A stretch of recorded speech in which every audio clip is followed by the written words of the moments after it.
Hello everyone, welcome back to my YouTube channel Rahul UPSC math. Dear student, आज के lecture में हम discussion करेंगे एक्सरसाइज 7.9 के बेसिक जानकारी के बारे में।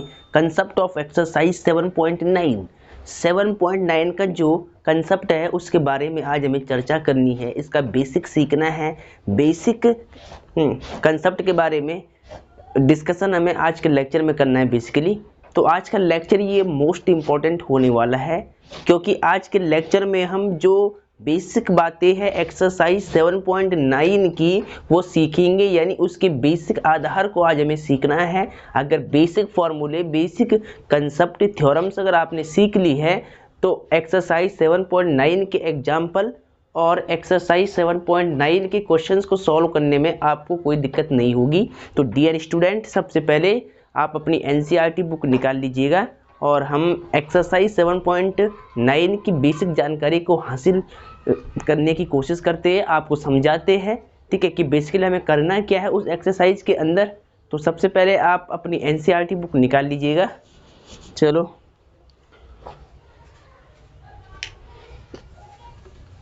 ठीक है। तो डियर स्टूडेंट, सभी बच्चों ने अपनी एनसीईआरटी बुक निकाल ली होगी। आई होप कि आपने प्रीवियस लेक्चर मेरे देख लिए होंगे, यानी एक्सरसाइज 7.1 से 7.8 तक इंटीग्रेशन है, इंटीग्रल्स है, वो आपने कर लिया होगा। समाकलन आपने सॉल्व कर लिया होगा, सारे एग्जाम्पल आपने कर लिए होंगे, क्वेश्चंस आपने कर लिए होंगे। आई होप, मुझे आशा है कि आप लोगों ने सारे क्वेश्चंस को सॉल्व किए होंगे और आप फिर इस लेक्चर को देख रही है, ठीक है। अगर आपने इतना इंटीग्रेशन सीख लिया है तो अब आगे की जो एक्सरसाइज है 7.9, 7.10, 7.11 इनको सॉल्व करने में आपको दिक्कत नहीं होगी अगर आपने ये सारा बेसिक, क्योंकि इंटीग्रेशन का जो बेसिक कंसेप्ट था, एक्चुअल में जो बेसिक बातें थी समाकलन ज्ञात करने की, वो थी एक्सरसाइज 7.1 से 7.8 के बीच में। इसमें आपने देखिए, सबसे पहले आपने क्या सीखा था कि इंटीग्रेशन क्या होता है, उसके बाद इंटीग्रेशन बाय सब्स्टिट्यूशन मेथड, उसके बाद आपने क्या सीखा था integration by partial fraction, integration by part. तो यानी ये सारे बेसिक जानकारी आप हासिल करके यहाँ पर आई हो, एक्सरसाइज 7.9 में आई हो। अब 7.9 यानी 7.8 से हमने स्टार्ट कर लिया था डेफिनिट इंटीग्रेशन, यानी निश्चित समाकलन हमने पढ़ना स्टार्ट कर लिया था। और एक्सरसाइज 7.8 में हमने क्या पढ़ा था, integration at the limit of a sum, यानी योगफल की सीमा के द्वारा समाकलन हमने पढ़ा था बेसिकली। और अब हम क्या करेंगे, डायरेक्ट समाकलन को फाइंड करना है हमें, ठीक है। हमें अब डायरेक्टली जो डेफिनिट इंटीग्रेशन है उसको फाइंड आउट करना होता है फॉर्मूले की हेल्प से, ठीक है। तो अब पहले हम एक्सरसाइज 7.9 की जो बेसिक जानकारी है उसको सीखते हैं और देन उसके बाद एग्जाम्पल आपको समझाते हैं, ठीक है। तो ध्यान दीजिएगा, एक्सरसाइज 7.8 आपका संपूर्ण रूप से प्रीवियस लेक्चर में समाप्त हो गया था। अब एक्सरसाइज 7.8, ठीक है, 7.8 की जो हेडिंग है वो आपको लगा लेनी है, ठीक है। डियर स्टूडेंट, एक्सरसाइज देखिए 7.9, एक्सरसाइज 7.9 के बेसिक में एक हेडिंग है एनसीईआरटी बुक में 7.8, ये हेडिंग नंबर है 7.8 और हेडिंग का नाम क्या है, कलन लिखा है, ठीक है, कलन की आधारभूत प्रमेय, यानी जो समाकलन की आधारभूत प्रमेय है उसके बारे में, ठीक है। कलन की आधारभूत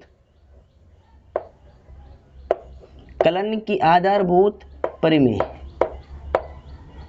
इंग्लिश में क्या लिखोगे, fundamental theorem of calculus, fundamental theorem of calculus. क्या लिखा है मैंने, अब जो एक्सरसाइज 7.9 के क्वेश्चंस को और एग्जाम्पल को अटेम्प्ट करने से पहले आपको क्या पढ़ना है, कलन की आधारभूत प्रमेय, fundamental theorem of calculus. Calculus की जो फंडामेंटल थ्योरम है उसके बारे में डिस्कशन हमें आज के लेक्चर में करना है, और देन उसके बाद हम फॉर्मूला लिख करके आपको एग्जाम्पल समझाना स्टार्ट कर लेंगे, ठीक है। तो लेक्चर में बने रहिए। तो डियर स्टूडेंट, इसके अंतर्गत हमें सबसे पहले क्या सीखना है, कलन की जो आधारभूत प्रमेय है एक्सरसाइज 7.9 की बेसिक जानकारी में जो हेडिंग नंबर 7.8 है, कलन की आधारभूत प्रमेय फंडामेंटल थ्योरम ऑफ कैलकुलस में, देखिए इसके अंतर्गत सबसे पहले हम डिस्कस करेंगे क्षेत्रफल फलन की। किसकी करेंगे? क्षेत्रफल फलन। डियर स्टूडेंट, किसकी चर्चा करेंगे, डिस्कस किसका करेंगे? क्षेत्रफल फलन के बारे में डिस्कशन करना है एक्सरसाइज 7.9 के बेसिक में, पहली बात। और इंग्लिश में क्या लिखोगे इसको? एरिया फंक्शन, एरिया फंक्शन, ठीक है। क्या लिखा है मैंने? क्षेत्रफल फलन को इंग्लिश में क्या बोलेंगे? Area function. अब इसको समझाने की मैं थोड़ा कोशिश करता हूं, आपको ध्यान से देखना है पहले, ठीक है। बेसिक जानकारी यहां से स्टार्ट हो चुकी है। देखिए एक कर्व है हमारे पास, देखिए पहले मैं एक कार्टेशियन प्लेन बना देता हूं, कार्तीय तल, ठीक है। ये मैंने क्या बनाया? Cartesian plane. इंग्लिश वाले बच्चे क्या बोलते हैं? कार्टेशियन प्लेन बोलते हैं इसको, जिसमें एक्स अक्सी और वाई अक्सी इंक्लूड होती है, ठीक है। ये क्या होता है? कार्टेशियन प्लेन यानी कार्तीय तल। नीचे क्या होता है? वाई डैश, ऊपर वाई पॉजिटिव, एक्स डैश यानी एक्स नेगेटिव और एक्स पॉजिटिव, ऐसे, ठीक है। ये सेंटर में ओरिजिन होता है, ठीक है। तो डियर स्टूडेंट, आपको पता है कि यदि अगर मैंने यहाँ पे एक कर्व बना दिया, देखिए मैंने एक्स अक्ष पर एक लिमिट बना दी ऐसे करके कुछ, ठीक है, ऐसे करके ये, और ये हमने सीखा था इसके बारे में। ये एक वक्र इंटीग्रेशन को निकालने के लिए एक ये वक्र का चित्र हमने एक्सरसाइज 7.8 में भी आपको समझाया था, अगर आपको याद होगा तो। देखिए ऐसे ऐसे मैंने एक वक्र बना दिया, ठीक है। तो डियर स्टूडेंट, इस वक्र का एरिया हमें चाहिए, इतने पार्ट का अगर हमें एरिया चाहिए समाकलन के द्वारा, कलन की जो प्रमेय है इसके अकॉर्डिंग अगर हमें इसका क्षेत्रफल निकालना है, सबसे पहले हमें यहाँ पर डिफाइन क्या करना है? क्षेत्रफल फलन परिभाषित क्या करना है? क्षेत्रफल फलन क्या होगा उसके बारे में हमें लिखना है। तो इसके लिए मैंने क्या किया? एक कार्टेशियन प्लेन लिया, ये जो जिसमें एक्स अक्ष और वाई अक्ष होते हैं उसको क्या बोलते हैं? कार्टेशियन प्लेन, कार्टेशियन प्लेन यानी कार्तीय तल। क्या बोलते हैं? कार्तीय तल, ठीक है। तो देखिए ये मैंने y equal to f of x एक फंक्शन मान लिया है, ठीक है। जो ये वक्र है, जो ये कर्व है, ये वाला कर्व आपको दिख रहा होगा इसके ऊपर, ये कर्व को मैंने क्या मान लिया? y equal to f of x, ठीक है। और ये x एक्सिस पर जो ये ऑर्डिनेट है यानी कोटियां हैं, x इक्वल टू a, और यहाँ से यहाँ तक x इक्वल टू b मान लिया, ठीक है। यहाँ से देखिए ओरिजिन से लेकर ये जो ये लेंथ मैंने यहाँ पे ड्रॉ की है, इसका जो लेंथ है x equal to a, coordinate है, ठीक है, ऑर्डिनेट है x इक्वल टू a और x इक्वल टू b, यहाँ से यहाँ तक लेंथ क्या x इक्वल टू b है। और ये जो कर्व दिया हुआ है इसका जो समीकरण है, फंक्शन है, y equal to f x है, ठीक है। चलो तो जब ये जो कोटियां हैं, ऑर्डिनेट्स है, x equal to a, x equal to b और x अक्ष से और इस फलन के द्वारा गिरा हुआ जो क्षेत्रफल है यानी ये वाला, इसको हम क्या बोलेंगे? क्षेत्रफल फलन, ठीक है। एफ एक्स को हम क्या बोलेंगे? जितना एरिया हमें चाहिए ये क्या होगा? क्षेत्रफल फलन होगा, ठीक है। तो इसको लिखना कैसे है पहले यहाँ पर ध्यान से समझिएगा। आपको लिखना है इसके नीचे इसकी परिभाषा में कि माना y इक्वल टू, माना वक्र, कर्व बोलेंगे वक्र को, ठीक है, वक्र y equal to f x, y equal to f x, x अक्ष, ठीक है। देखिए क्षेत्रफल फलन किसको बोलेंगे, ध्यान से समझिएगा पहले कि माना वक्र y equal to f x, x अक्ष एवं एक्स अक्ष एवं कोटियां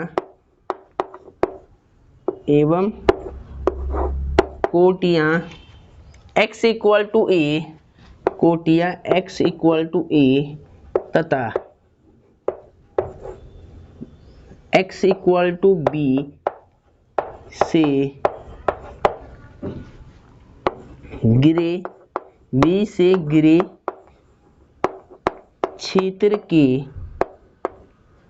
क्षेत्रफल को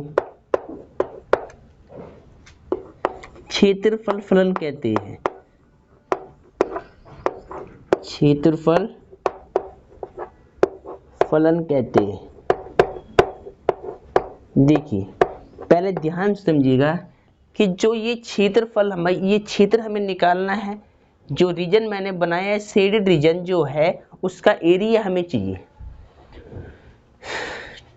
ठीक है। Area bounded by the curve, curve के द्वारा जो गिरा हुआ क्षेत्रफल है वो क्षेत्रफल क्या कहलाएगा, एरिया फंक्शन यानी क्षेत्रफल फलन कहलाता है। इसको परिभाषित करने का जो तरीका है वो मैं अभी आपको समझाऊंगा। पहले आप देखिए मैंने क्या लिखा कि माना वक्र y equal to f x, ये वाला वक्र है, ठीक है। x अक्ष ये वाला अक्ष है, x अक्ष एवं कोटियां x इक्वल टू ए, ये इसकी कोटि है x इक्वल टू ए और x इक्वल टू बी पर। कोटियां x इक्वल टू ए तथा x इक्वल टू बी से घिरे क्षेत्र के क्षेत्रफल को क्षेत्रफल फलन कहते हैं, ठीक है।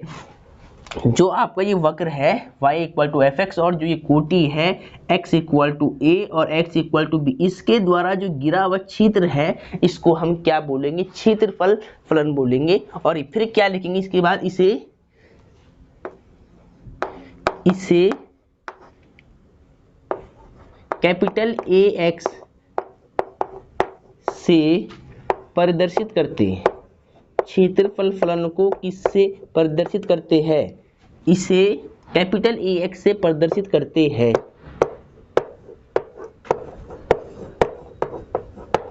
ठीक है। अर्थात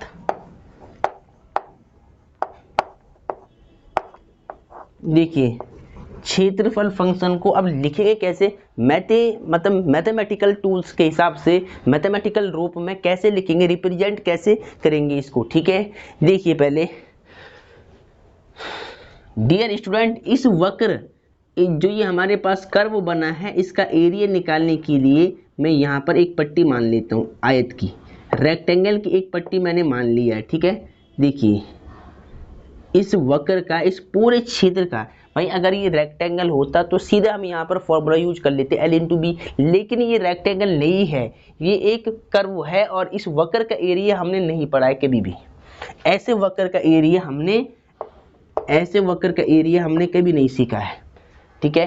तो इसके लिए हम क्या करते हैं, एक पट्टी मैंने बना दी यहाँ पर, एक पट्टी खींच ली, स्ट्रिप खींच ली मैंने यहाँ पर ऐसे। अब मैंने मान लिया कि जो ये स्ट्रिप की एक्स अक्ष पर जो लेंथ है वो dx मान लिया, स्मॉल लेंथ है बिल्कुल, ब्रेथ मान ली इसकी, जो ये स्ट्रिप है इसकी ब्रेथ मैंने dx मान ली, बिल्कुल थोड़ा सा मतलब चौड़ा होगा ये, थोड़ा सा इसकी जो ब्रेथ होगी इतनी सी ब्रेथ को मान लिया dx। और जो ये y की पैरेलल है तो इसको मान लिया, इसकी जो लेंथ है इसको मान लिया y, क्या मान लिया y, आपको दिख नहीं रहा होगा, मैं यहाँ पे लिख लेता हूँ y, क्या मान लिया y।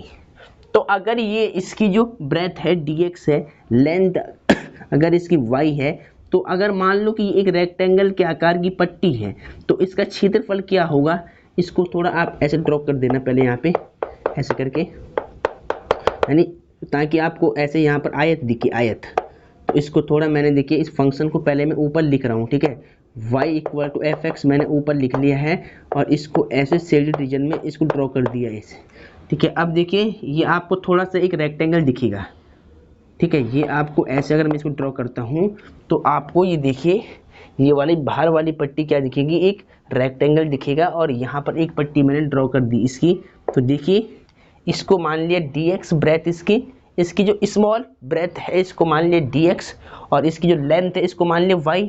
तो अब रेक्टेंगल का जो एरिया होता है y इंटू dx हो जाएगा, l इंटू बी के हिसाब से क्या हो जाएगा y इंटू dx हो जाएगा। तो यानी जो क्षेत्रफल फलन होता है इसको रिप्रेजेंट करते, देखिए लिमिट हमारे पास क्या है, लिमिट्स हमारे पास क्या है, देखिए x इक्वल टू ए और x इक्वल टू बी है, यानी a टू b और देखिए a to b f of x dx, ठीक है। इसको आप थोड़ा सा ऐसे लिख सकते हैं, देखिए अच्छे रूप में अगर आप लिखना चाहते हो तो ध्यान दीजिएगा मेरी बात पर।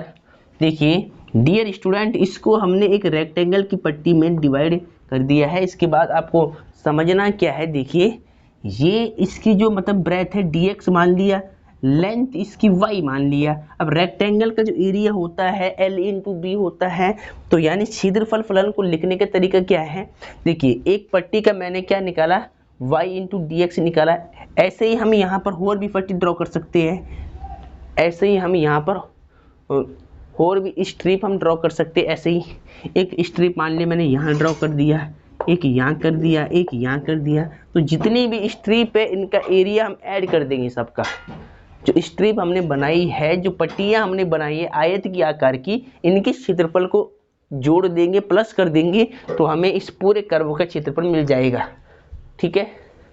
तो यानी अब इसको लिखने का तरीका क्या है, एरिया फलन को हम ax बोलते हैं, तो ax is equal to integration, हमें चाहिए x इक्वल टू a से लेकर b तक का क्षेत्रफल चाहिए पूरा इसका ये, ठीक है। तो हम क्या करेंगे, इसकी जो लोअर लिमिट रहेगी वो a, अपर लिमिट b रख करके, देखिए एक पट्टी का y dx है तो यहाँ पे लगा लो आप y इंटू में dx ऐसे। अब therefore ax is equal to y हमारे पास क्या है, y हमारे पास ये फंक्शन है, देखिए fx है, तो y को हम क्या लिख सकते हैं, f ऑफ x लिख सकते हैं, f ऑफ x dx। तो यानी यही क्या है हमारे पास एरिया फलन है। डियर स्टूडेंट क्या है, एरिया फलन यानी क्षेत्रफल फलन है ये, ठीक है। एरिया फलन मतलब एरिया फंक्शन होता है, इंग्लिश में क्या बोलते हैं एरिया फंक्शन, हिंदी में क्या बोलते हैं क्षेत्रफल फलन, ठीक है। अब आपको बात समझ में आ रही होगी कि area bounded by the curve, यानी कर्व के द्वारा जो गिरा हुआ क्षेत्रफल है वो हमने ये मान लिया, फिलहाल ये वाला होगा ax equal to a to b f x d x होगा, ठीक है। तो इसको हम क्या बोलेंगे, क्षेत्रफल फलन बोलेंगे, एरिया फंक्शन बोलेंगे, क्या बोलेंगे, क्षेत्रफल फलन बोल लो या एरिया फंक्शन बोल लो, इंग्लिश में एक ही बात है।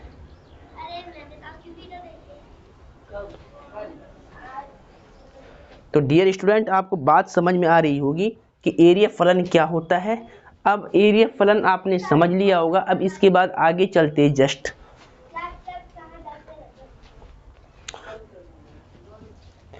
अब आगे समझाते, आपने इसको नोट कर लिया होगा, चलो ठीक है।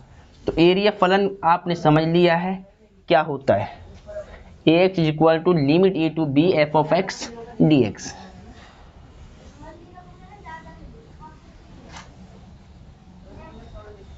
अब इसके बाद देखिए, इसके बाद डियर स्टूडेंट आपको क्या देखना है, समाकलन की दो प्रमेय आएगी, देखिए प्रमेय नंबर 7.82 में दे रखा है, ठीक है। तो डियर स्टूडेंट अब एरिया फंक्शन आपने समझ लिया है, क्षेत्रफल फलन बेसिकली आपने सीख लिया है। अब हमें क्या सीखना है, समाकलन गणित के प्रथम आधारभूत प्रमेय, ठीक है। तो पहले उसको लिख लेते, देखिए इसके बाद जो थ्योरम आपकी आती है प्रमेय नंबर फर्स्ट है वो, उसमें एक्सरसाइज 7.9 के बेसिक में थ्योरम फर्स्ट क्या कहती है, ध्यान से देखिएगा कि समाकलन गणित की समाकलन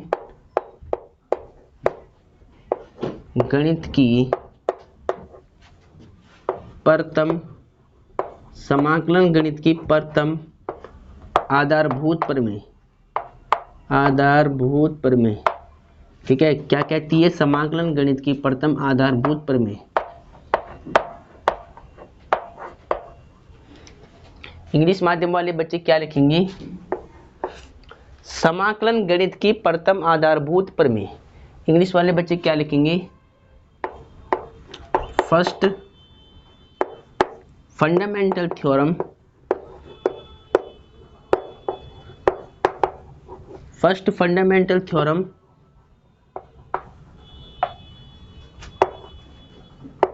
ऑफ इंटीग्रल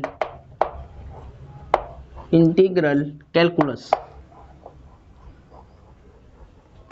ठीक है, इंग्लिश वाले बच्चे क्या लिखेंगे? समाकलन गणित के प्रथम आधारभूत प्रमेय को लिखेंगे first fundamental theorem of integral calculus. ठीक है, अब देखिए डियर स्टूडेंट, इसकी जो परिभाषा है वो क्या है वो आपको समझ लेनी है पहले। तो ध्यान दीजिएगा कि हमें यहाँ पर एक बंद अंतराल मान लेते हैं, क्लोज इंटरवल। ठीक है, तो माना बंद अंतराल, क्लोज्ड इंटरवल, माना बंद अंतराल a, b पर f एक संतत यानी कॉन्टिन्यूअस, f एक संतत फलन है। क्या लिखा है पहले ध्यान दीजिएगा कि माना बंद अंतराल a, b पर f एक संतत फलन है और कैपिटल A ऑफ x एक क्षेत्रफल फलन है, यानी एरिया फंक्शन, क्षेत्रफल फलन है। ध्यान से देखिएगा कि माना बंद अंतराल a, b पर f एक संतत फलन है और ax एक के क्षेत्रफल फलन है, तब सभी x belongs to close interval a, b के लिए क्लोज इंटरवल a, b के लिए जो a डैश x होगा एरिया फंक्शन होगा a dash x is equal to f of x। ठीक है, एक बार दोबारा देखिएगा कि माना बंद अंतराल a, b पर f एक संतत फलन है और ax एक क्षेत्रफल फलन है, तब सभी x belongs to close interval यानी बंद अंतराल a, b के लिए a डैश x बराबर fx होगा। ध्यान रखना हमेशा, क्लोज इंटरवल हमारे पास एक बंद अंतराल a, b है, सपोज उस पर f एक संतत फलन है, कंटिन्यूअस फंक्शन है, तो और ax एक एरिया फंक्शन है, क्षेत्रफल फलन है, तो जो a डैश x यानी ax का जो डेरिवेटिव होगा, जो अवकलन होगा वो फंक्शन के बराबर होगा। ठीक है, ax मतलब a डैश x का मतलब क्या है? ax फंक्शन का अवकलज, डेरिवेटिव जो a डैश x है वो फंक्शन f ऑफ x के इक्वल होना चाहिए, ये कहती है फर्स्ट वाली प्रमेय। समाकलन गणित की प्रथम आधारभूत प्रमेय क्या कहती है कि माना बंद अंतराल a, b पर f एक संतत फलन है और ax एक क्षेत्रफल फलन है, तब सभी x बिलोंग्स टू बंद अंतराल a, b के लिए a डैश x बराबर fx होगा। तो ये वाली थ्योरम ये कहती है, इतना सा रिजल्ट आपको देती है, ये आपको याद रखना है कि जो फलन ax का डेरिवेटिव है वो हमेशा फंक्शन f ऑफ x के बराबर आता है, इक्वल आता है इसके। ठीक है, तो first fundamental theorem of integral calculus की यही कहती है कि जो a डैश x होगा वो fx के इक्वल होगा। ठीक है, तो ये बात आपने लिख लेनी है पहले। ठीक है, नोट्स के रूप में आपको इसको नोट करना है। ठीक है, तो आप पहले इसको लिख ले। चलो, सभी बच्चों ने लिख लिया होगा। ठीक है, अब जस्ट मैं इसको हटाता हूँ। चलो, इसके बाद देखिए समाकलन गणित की जो आधारभूत प्रमेय है, इसमें एक प्रमेय और आती है आपकी। फर्स्ट प्रमेय आपको याद रखना है, सेकंड प्रमेय इंपॉर्टेंट है, क्वेश्चन में सेकंड वाली प्रमेय यूज होने वाली है। ठीक है, क्वेश्चंस के अंदर सेकंड वाली प्रमेय यूज होने वाली है बेसिकली, तो ध्यान दीजिएगा। प्रमेय 2 7.9 में जो प्रमेय 2 है उसको बिल्कुल ध्यान से देखिएगा। ठीक है, पहले मैं लिख लेता हूं, उसके बाद आपको समझाता हूं। ठीक है, तो सबसे पहले आपको क्या लिखना है? प्रमेय नंबर 2 क्या है? समाकलन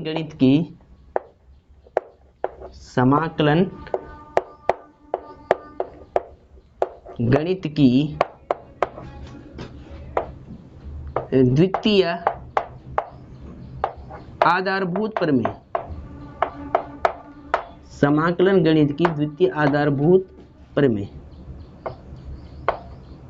ठीक है, क्या है नाम इसका कि समाकलन गणित की द्वितीय आधारभूत प्रमेय, यानी दूसरी आधारभूत प्रमेय क्या है वो आपको देखनी है। इंग्लिश वाले बच्चे क्या लिखेंगे, second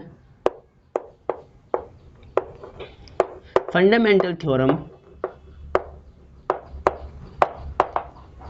second fundamental theorem of integral calculus. ठीक है, क्या लिखना है इंग्लिश में, second fundamental theorem of integral calculus. ठीक है, समाकलन गणित की द्वितीय आधारभूत प्रमेय। इसमें आपको क्या मानना है, देखिए बिल्कुल ध्यान से, ये इंपॉर्टेंट प्रमेय है, ये वेरी वेरी इंपॉर्टेंट प्रमेय है, हर एक क्वेश्चन में यूज होगी।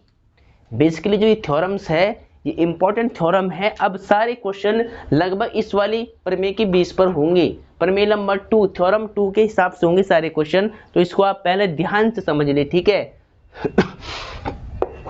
तो डियर स्टूडेंट देखिए बिल्कुल ध्यान से, थ्योरम 2 क्या कहती है। पहले हम क्या करेंगे, प्रमेय 2 का यानी थ्योरम 2 का स्टेटमेंट लिखते हैं, फिर आपको समझाते हैं। तो देखिए आप भी लिखिए मेरे साथ साथ कि माना बंद अंतराल क्लोज इंटरवल, माना बंद अंतराल a, b पर स्मॉल f है। ठीक है, स्मॉल f एक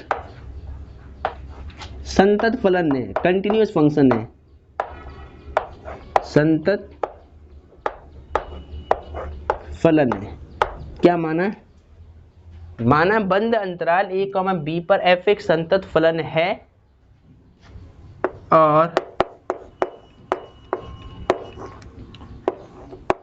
स्मॉल f यानी जो फलन f माना है स्मॉल f, इसको क्या मानेंगे, और स्मॉल f फलन का f फलन का प्रति अवकलज एंटी डेरिवेटिव, f का प्रति अवकलज क्या होता है, एंटी डेरिवेटिव बोलते हैं इसको, प्रति अवकलज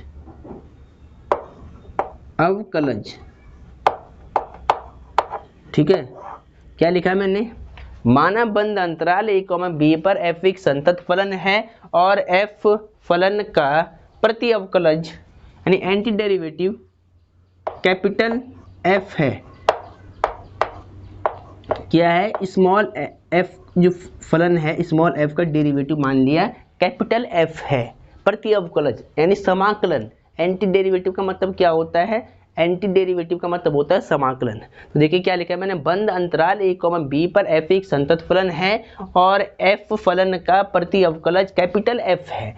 ये क्या लिखा है मैंने, कैपिटल F है। तब क्या होगा, तब इंटीग्रेशन a to b, देखिए f, अगर मेरे पास स्मॉल f एक फलन है तो इसका मैं समाकलन निकालता हूँ पहले x के रेस्पेक्ट में। तो मैंने क्या लिखा, एक फलन मान लिया मैंने f ऑफ x, इसका मुझे इंटीग्रेशन फाइंड आउट करना है। तो मैंने मान लिया कि a to b f(x) dx एक फंक्शन है, इसका जो इंटीग्रेशन है प्रति अवकलज है वो क्या है, कैपिटल F है, f(x) है। ठीक है, अब जो ये लिमिट होती है ना इसको क्या बोलते थे, अपर लिमिट, क्या बोलते थे, अपर लिमिट। देखिए जो ये लिमिट है नीचे वाली इसको क्या बोलते थे, लोअर लिमिट यानी निम्न सीमा, हिंदी में क्या बोलोगे, निम्न सीमा। और जो ये ऊपर लिखी है लिमिट इसको क्या बोलेंगे, अपर लिमिट यानी उच्च सीमा। ठीक है, चलो उसके बाद देखिए integration a to b f(x) dx का जो प्रति अवकलज समाकलन क्या होगी, f(x) हो गया मान लिया। तो इसके बाद आपको क्या करना है, देखिए अगर f(x) इसका समाकलन है तो यहाँ आपको लिमिट लगा देनी है ऐसे। ठीक, यहाँ पे c ऐड नहीं होता है, डेफिनेट इंटीग्रेशन में आप कांस्टेंट को ऐड नहीं करते हैं, इस बात का आपको ध्यान में रखना है। इसमें सी ऐड नहीं करना होता है। जो लिमिट दे रखी होती है एफ एक्स फंक्शन का, अगर इंटीग्रेशन कैपिटल एफ एक्स है तो ये लिमिट इसके बाहर आएंगे ऐसे करके ए टू बी करके, ठीक है। तो अब इसका फॉर्मूला क्या बनेगा, देखिए लिमिट आपको पुट कैसे करना है। बेसिकली पहले देखिए एफ आपको सेम रखना है, एक्स के प्लेस पर आपको पहले अपर लिमिट पुट करनी होती है। एक्स के स्थान पर पहले क्या रखेंगे, अपर लिमिट यानी बी, फिर अपने से माइनस लगाना है। इसमें माइनस होता है फॉर्मूले पहले से, तो अपने से लगाया माइनस, उसके बाद एफ सेम रखा और एक्स के स्थान पर पुट कर दी लोअर लिमिट यानी ई। ऐसे आपको लिमिट पुट करना आना चाहिए। अब हमें ये यूज करना है हर एक क्वेश्चन के साथ में, तो ध्यान रहे ऐसे, ठीक है। तो आपको ध्यान क्या रखना है कि integration a to b f x d x का अगर हमें डायरेक्ट इंटीग्रेशन निकालना है तो मान लिया एफ एक्स का जो इंटीग्रेशन है समाकलन है वो कैपिटल एफ एक्स आ गया, जो लिमिट है वो इसको ऐसे आपको इस पर लगा देनी है। इसके बाद पहले अपर लिमिट को पुट करते हैं, फिर माइनस आता है, फिर लोअर लिमिट को पुट करते हैं और फिर देन इसके बाद सिंप्लीफाई करने के बाद आपका आंसर आ जाता है क्वेश्चन में, ठीक है। तो यहाँ पर आपको ये वाली थ्योरम भी लिख देनी है, प्रमेय भी आपको लिख देनी है सही रूप में ताकि आपको समझ में आ सके। तो इस एक्सरसाइज 7.9 के बेसिक में बेसिकली ये दो प्रमेय और क्षेत्रफल फलन था, ठीक है। तो डियर स्टूडेंट आपने इसको लिख लिया होगा, इसको आप पहले लिख ले, ठीक है, तुरंत आप इसको लिख ले। चलो तो आपने लिख लिया होगा, अब इसको पहले मैं रफ कर लेता हूँ। देखिए तो समाकलन गणित की प्रथम आधारभूत प्रमेय, समाकलन गणित की द्वितीय आधारभूत प्रमेय और क्षेत्रफल फलन आपने सीख लिया है। अब हम थोड़ा से और देखते हैं। देखिए अब देखिए स्टूडेंट, क्षेत्रफल फलन में एक बात आपको ध्यान होनी चाहिए। क्षेत्रफल फलन अभी मैंने आपको सिखाया है, क्षेत्रफल फलन यानी एरिया फंक्शन।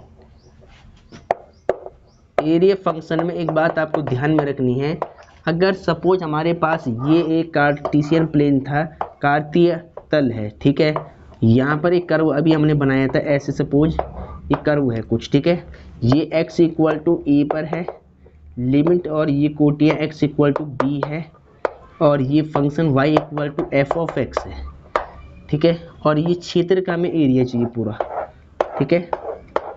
तो इस क्षेत्र के बीच में एक बिंदु मान लिया हमने यहाँ पर, देखिए एक बंद अंतराल a, b में एक बिंदु हमने क्या मान लिया, x मान लिया, ठीक है। तो आपको यहाँ पे क्या लिखना है कि यदि बंद अंतराल, इसको भी आप लिख लेंगे इस साइड में, यदि बंद अंतराल a, b में x कोई बिंदु है, x कोई बिंदु है, ठीक है, x कोई बिंदु है, तब एरिया फंक्शन जो होगा a ऑफ x, क्षेत्रफल function a of x integration, देखिए a टू x, ठीक है, कहाँ से कहाँ तक निकालना, अगर एक बिंदु हमने यहाँ इनके बीच में बंद अंतराल क्लोज इंटरवल a, b में एक बिंदु x मान लिया है, तो पहले यहाँ से यहाँ तक हम क्षेत्र निकालेंगे, तब यहाँ से यहाँ तक का क्षेत्रफल हम निकालेंगे, ये वाला एरिया निकालेंगे। तो हम लिमिट क्या लेंगे, a टू x और फंक्शन वही रहेगा y dx, ठीक है। अब y को आप क्या लिख सकते हैं, a of x is equal to a to x और y की value f of x dx। तो अब इतने एरिया को हम क्या करेंगे, देखिए इतने एरिया में से हम केवल ये निकाल लें, तो इसको हमें क्या करना है, हल्का छायांकित करना है, यानी ये पूरा एरिया तो डार्क रहेगा, लेकिन बट जब हमें यहाँ से यहाँ तक एरिया निकाल लेना, इसका एरिया, तो इसका एरिया हमें हल्का छायांकित रखना है, मतलब हल्के हल्के छायांकित भाग से रखना है, ऐसे करके हल्का हल्का बिल्कुल, मतलब इसको डार्क नहीं करना, डार्क फिर ये वाला होगा पूरा, ठीक है। इसका हम निकाल ले, इतने में से इतने का निकाल ले हम समाकलन, तो इसका क्या होगा, हल्का क्षेत्रफल हम रखेंगे एरिया में। तो हमें यहाँ क्या लिखना है कि इसके क्षेत्रफल को, यानी जो ए से लेकर x F x d x का क्षेत्रफल आएगा, इसके रीजन को हमें क्या करना है, इसके क्षेत्रफल को हल्के छायांकित भाग से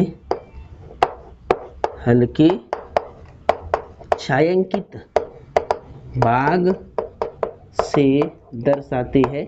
इसको भी आपको कहीं पे लिख लेना है, ठीक है। बेसिक बात है, अगर आपने इस बंद अंतराल a, b के बीच में एक बिंदु x मान लिया, यहाँ से यहाँ तक आपको क्षेत्रफल निकालना है, तो इसके क्षेत्रफल को ग्राफ में हम कैसे दर्शाएंगे, हल्के छायांकित भाग से दर्शा देंगे, ठीक है। तो क्या लिखा है, ax equal to area function यानी क्षेत्रफल फलन ax equal to a2x f of x dx, ठीक है। इसके क्षेत्रफल को हल्के छायांकित भाग से आपको दर्शा देना है, तो ये भी बात आपको ध्यान रखनी है, ठीक है। इसको भी आप पहले एक बार लिख ले कि आपने क्या पढ़ा है, कलन की आधारभूत प्रमेय के अंतर्गत आपने फर्स्ट प्रमेय पढ़ी है और सेकंड प्रमेय पढ़ी है, और देन उसके बाद फॉर्मूला पढ़ा है कि integration a to b f of x dx, अगर एक फंक्शन है उसका एंटी डेरिवेटिव यानी प्रति अवकलज कैपिटल f ऑफ x होता है, तो लिमिट कैसे पुट करते हैं, पहले अपर लिमिट फिर लोअर लिमिट, ठीक है। तो अब हम क्वेश्चन को लेते हैं, आपको समझाते हैं, ठीक है।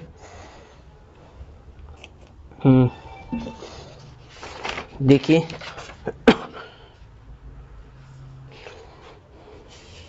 अब एग्जाम्पल लेकर आपको समझाने की कोशिश करते हैं पहले, ठीक है। सबसे पहले आपको फॉर्मूला लिख देना है, ठीक है। फॉर्मूला मैं यहाँ लिख रहा हूँ जो मुझे यूज करना है,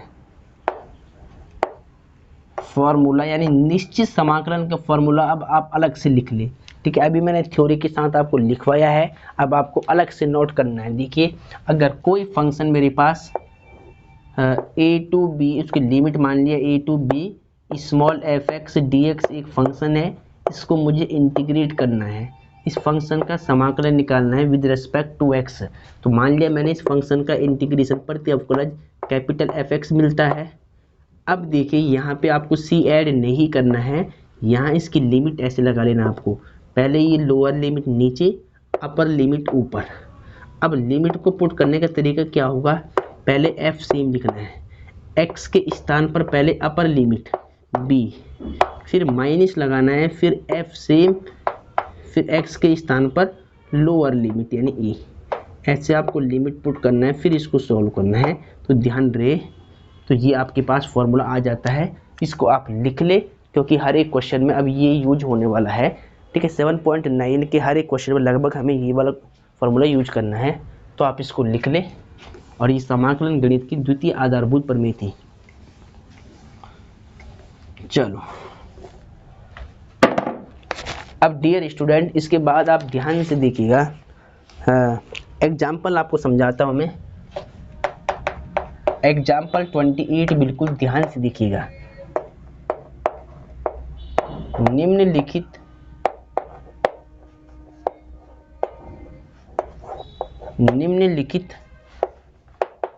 समाकलनों के मान, निम्नलिखित समाकलनों के मान ज्ञात कीजिए,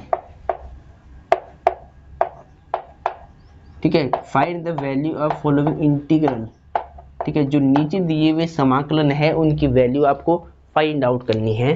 देखिए, इंटीग्रेशन 2 से 3 एक्स स्क्वायर डी एक्स, इसका आपको समाकलन बताना है, ठीक है। डायरेक्ट हम इसका समाकलन निकाल लेंगे यहाँ। तो देखिए, सबसे पहले ऐसे क्वेश्चन अब आपके पास आएंगे, डेफिनेट इंटीग्रेशन के आपके पास अब ऐसे क्वेश्चन आएंगे, उनको आपको इंटीग्रेट करना है बेसिकली। देखिए, इसका फॉर्मेट क्या होगा, मतलब कॉपी में लिखने का फॉर्मेट क्या होगा, एक सीक्वेंस होता है किसी भी काम को करने का, तो वो सारा सीक्वेंस में आपको बताऊंगा कि जो डेफिनेट इंटीग्रेशन के क्वेश्चंस है, इसको सीक्वेंस में कॉपी में कैसे लिखना है आपको, तो आप ध्यान से देखिएगा, ठीक है। तो देखिए, सबसे पहले आपको यहाँ सॉल्यूशन लिखना है, अगर इंग्लिश माध्यम के बच्चे है तो सॉल्यूशन, अगर हिंदी वाले है तो हल लिखेंगे। उसके बाद लेट माना, एक सीक्वेंस में इस फलन का नाम हम सबसे पहले आई मान लेते हैं, आई फॉर इंटीग्रेशन, ठीक है। इंटीग्रेशन 2 से 3 एक्स स्क्वायर डी एक्स ऐसे लिख लिया हमने, ठीक है। अब देखिए आपको पता है कि एक्स स्क्वायर का इंटीग्रेशन क्या होता है, एक्स की पावर 3/3 होता है, ठीक है। फॉर्मूला आपको पता है कि एक्स की power n d x is equal to x की पावर n प्लस में 1 में n प्लस में 1 प्लस में c कांस्टेंट। ये था आपके पास फॉर्मूला पीछे, ठीक है। तो यहाँ पर क्या होता है, पावर इंक्रीज हो जाती है। इंटीग्रेशन बेसिकली करता क्या है, पावर को इंक्रीज करने का काम करता है, ठीक है। आपको क्या दिख रहा है कि देखिए अगर यहाँ पर x की पावर n है तो वहाँ n+1, और जो पावर आप ऊपर लिखते वही इसके डिनोमिनेटर में लिखी जाती है, ठीक है। तो यानी अगर x की पावर 2 है तो 2 + 1 3 हो जाएगा, और 3 नीचे आएगा डिनोमिनेटर में, हर में आएगा।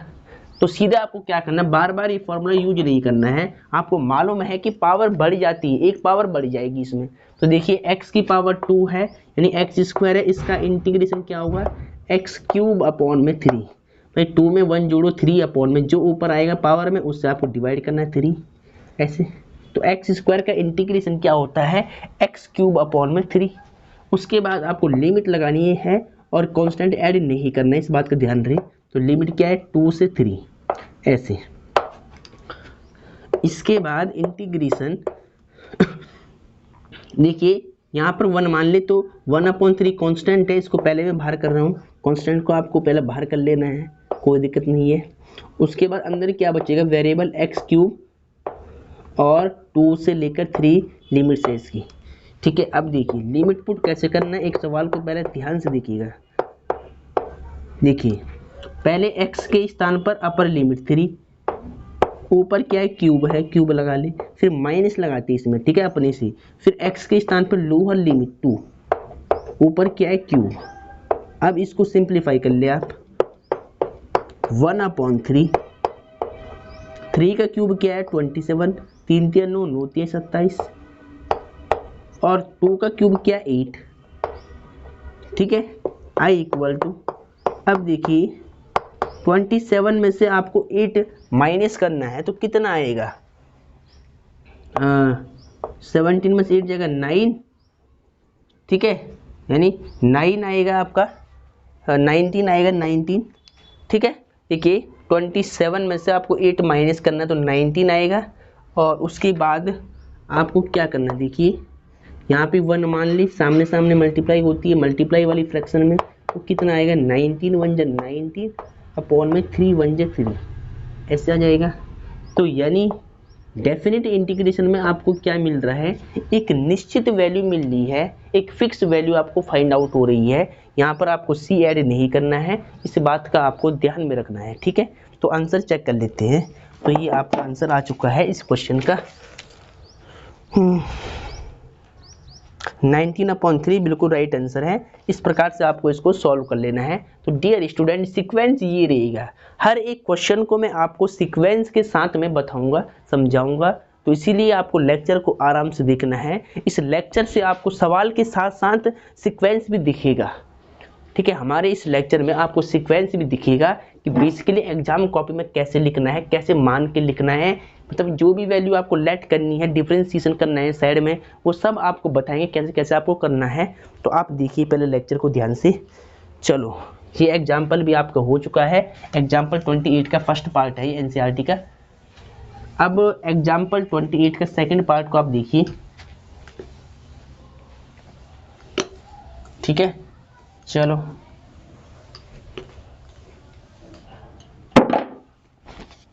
एग्जाम्पल 28 का सेकंड पार्ट देखिए आप।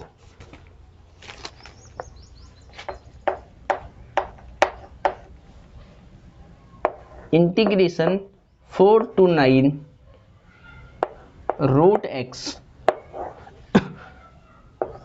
30 माइनस में x की पावर 3/2 इसका होल स्क्वायर और dx। ये क्वेश्चन थोड़ा इंपॉर्टेंट क्वेश्चन है, कई बार एग्जाम में देखने को मिला है, ठीक है। ये क्वेश्चन क्या है, थोड़ा इंपॉर्टेंट क्वेश्चन है, कई बार ये क्वेश्चन एग्जाम में आपको देखने को मिला होगा। तो देखिए ध्यान से कैसे करेंगे। अब यहाँ पर एक ध्यान रखने वाली बात है कि इसका इंटीग्रेशन आपको निकालना है पहले, ठीक है। तो इसका इंटीग्रेशन निकालने के लिए सबसे पहले आपको क्या करना है, इसको आई के इक्वल मान के चलना है। देखिए सबसे पहले मैं क्या करूँगा, सॉल्यूशन लिख करके इसको आई मान लूँगा, आई फॉर इंटीग्रेशन। तो हिंदी वाले हल लिखेंगे पहले, उसके बाद लेट, यानी सारी बातें यहाँ आपको सीक्वेंस में बताई जाएंगी। Let I equal to integration 4 से लेकर 9 रूट ऑफ x और 30 माइनस में x की पावर 3/2 का होल स्क्वायर और dx।